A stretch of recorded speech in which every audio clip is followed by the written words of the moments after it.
Bismillahirrahmanirrahim. Assalamualaikum warahmatullahi wabarakatuh. Perkenalkan, nama saya Yuyun dengan NIM 0320010551, jurusan Pendidikan Guru Sekolah Dasar, kelas J. Baik, di sini saya akan menjelaskan tentang hakikat komunikasi lisan dan tertulis. 1. Pengertian komunikasi. Istilah komunikasi berasal dari bahasa Inggris yaitu communicatio dan bahasa Latinnya yaitu communicatus. Komunikasi juga dapat diartikan sebagai proses saring di antara pihak-pihak yang melakukan aktivitas komunikasi tersebut. Kemudian, definisi komunikasi secara umum yaitu 1. Proses pembentukan, 2. Penyampaian, 3. Penerimaan, dan 4. Pengolahan pesan yang terjadi di dalam diri seseorang atau lebih dengan tujuan tertentu. Definisi tersebut memberikan beberapa pengertian pokok, yaitu komunikasi. Komunikasi adalah suatu proses pembentukan, penyampaian, penerimaan, dan pengolahan pesan. Kemudian, hakikat komunikasi. Hakikat komunikasi adalah kegiatan yang dilakukan manusia untuk menyampaikan isi pesannya kepada manusia untuk mencapai tujuan tertentu. 2. Unsur-unsur komunikasi. Unsur-unsur yang harus ada dalam komunikasi yaitu 1. Sumber atau pengiriman atau komunikator atau source atau encoder, yaitu seseorang atau sekelompok orang atau suatu organisasi atau institusi yang memiliki motif mengambil inisiatif dan menyampaikan pesan. 2. Pesan atau informasi atau message dalam bentuk lambang atau tanda seperti kata-kata tertulis secara lisan, gambar, angka, dan gestur yang dapat berbentuk sinetron, iklan, berita, film, billboard, dan lain-lain. 3. Saluran atau media atau kanal, yaitu sesuatu yang dipakai sebagai alat penyampaian pengiriman pesan. Misalnya, telepon tetap, telepon seluler, radio, surat kabar, majalah, televisi, gelombang udara dalam konteks komunikasi antar pribadi secara tatap muka. 4. Penerima atau komunikan atau receiver atau decoder, yaitu seseorang atau sekelompok orang atau organisasi atau institusi yang menjadi sasaran penerima pesan. 3. Proses komunikasi. Dalam proses komunikasi dibutuhkan unsur-unsur komunikasi yang dikenal dengan S, M, C, dan R atau source, message, channel, atau receiver. Pada hakikatnya, bahwa komunikasi adalah proses penyampaian pesan oleh komunikator kepada komunikan, dan proses komunikasi ini dikategorikan ke dalam dua perspektif, yaitu 1. Proses komunikasi dalam perspektif psikologis. Proses ini terjadi pada diri komunikator dan komunikan. Ketika terjadi proses komunikasi, penyampaian dan penerimaan pesan oleh dan dari komunikator komunikan, maka dalam diri mereka terjadi suatu proses. 2. Proses komunikasi dalam perspektif mekanistis. Proses ini berlangsung ketika komunikator menyampaikan pesannya kepada komunikan secara lisan ataupun tulisan. Ketika komunikator menyampaikan pesan melalui bibir, kalau lisan dan tangan jika tulisan. Proses ini diklasifikasikan juga menjadi proses komunikasi secara primer dan secara sekunder. 1. Proses komunikasi secara primer yaitu proses penyampaian pesan dengan menggunakan lambang atau simbol sebagai media atau saluran.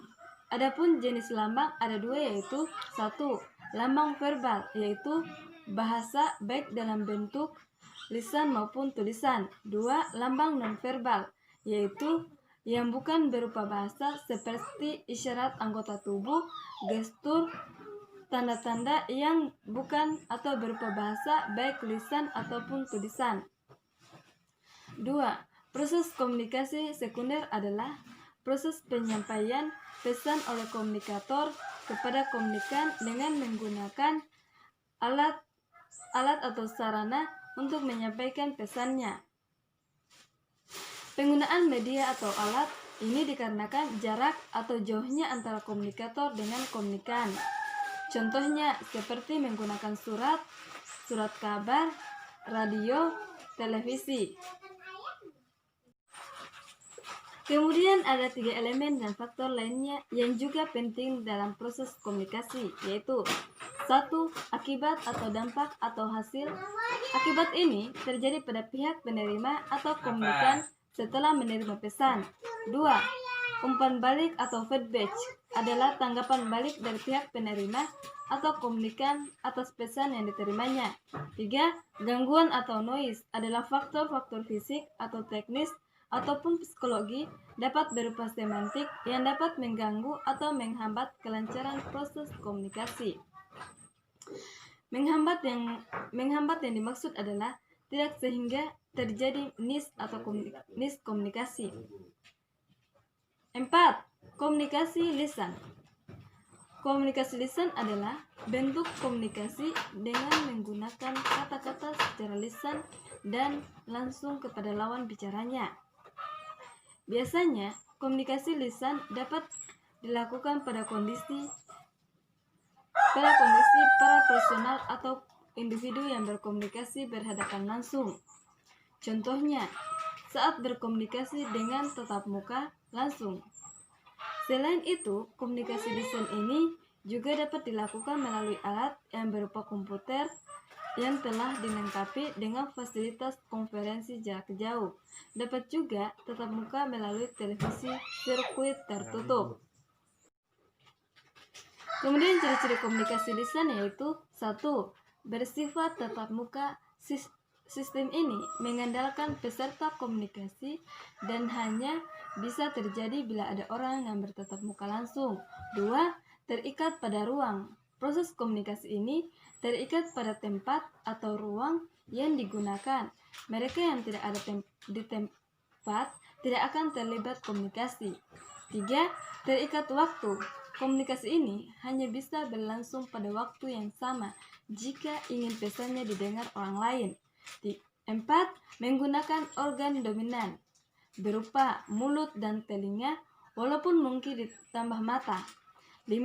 Mementingkan penampilan, yaitu setiap orang yang ingin melakukan komunikasi lisan mempertimbangkan penampilan diri, terutama kesiapan panca indera untuk menjadi media dan sekaligus pesan dalam proses komunikasi. Jenis-jenis komunikasi lisan ini terbagi menjadi 2 yaitu 1. Komunikasi lisan langsung.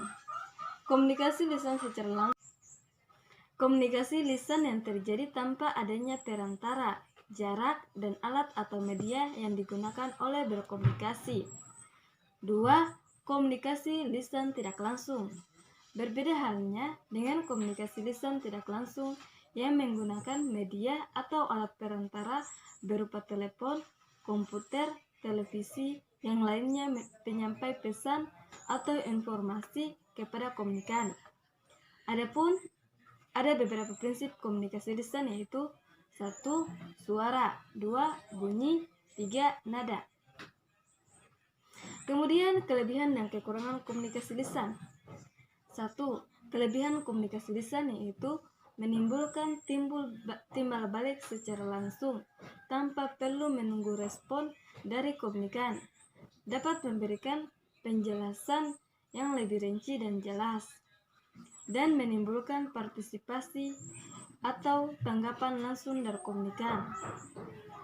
2. Kekurangan komunikasi lisan, yaitu memerlukan adaptasi atau penyesuaian kondisi dan situasi terlebih dahulu sebelum berkomunikasi, memerlukan suatu uraian dan penjelasan yang lebih detail, dan sulit untuk didokumentasikan tanpa bantuan alat recording.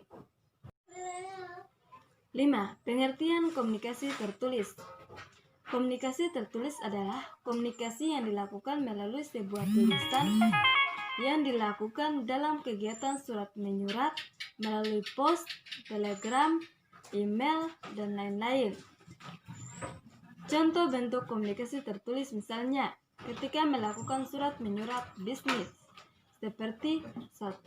Membuat dan mengirim teguran kepada nasabah yang mengunggah pembayaran.